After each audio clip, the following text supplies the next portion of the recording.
work.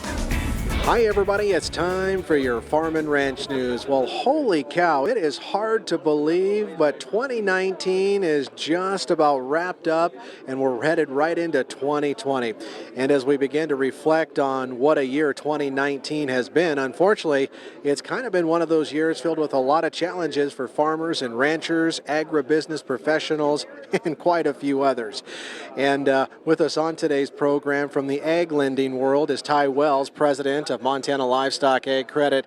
And off camera, we were just talking, Ty, it has been kind of a crazy year, and not just for farmers and ranchers, but for folks like you in the ag lending world too. Talk about what type of year it's been for you folks. Well, Russell, I guess to start off with, we're kind of, in the ag lending, we're seeing a lot similarities to what it is like in the country. I mean, it's been a tougher year. Mother Nature's been very challenging this year, from the spring right into the fall.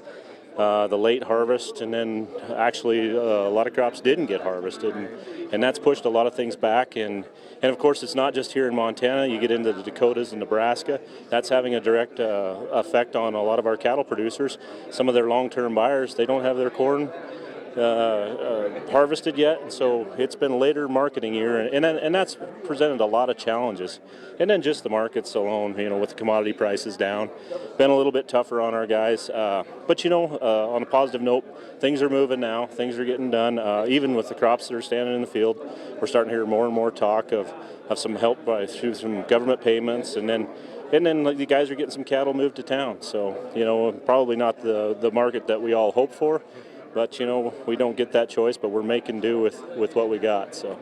Well, that's very true, and thankfully agriculture is a secular type business, so hopefully we've reached the bottom in some of these commodity and livestock prices. Stay with us. We're going to talk some more with Ty and kind of some advice for year-end type planning as we look ahead to 2020, what we can be doing in the new year. Stay with us.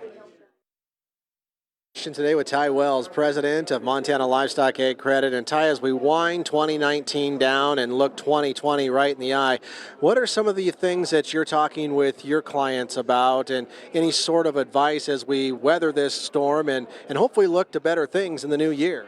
Well, Russell, I guess the biggest thing is, and it's kind of we're in the mid-year for our renewal season on a lot of our operating loans and stuff, but communication is always still the key. You and I talk about that all the time, and you're in the business, but really an open line of communication between the lenders and their customers. I tell you what, it just keeps everybody informed, and there's no surprises. And we got to be proactive on these down times. I mean, a lot of people have a lot of equity in their places, and sometimes when markets are down, you got to use that equity, restructure some things.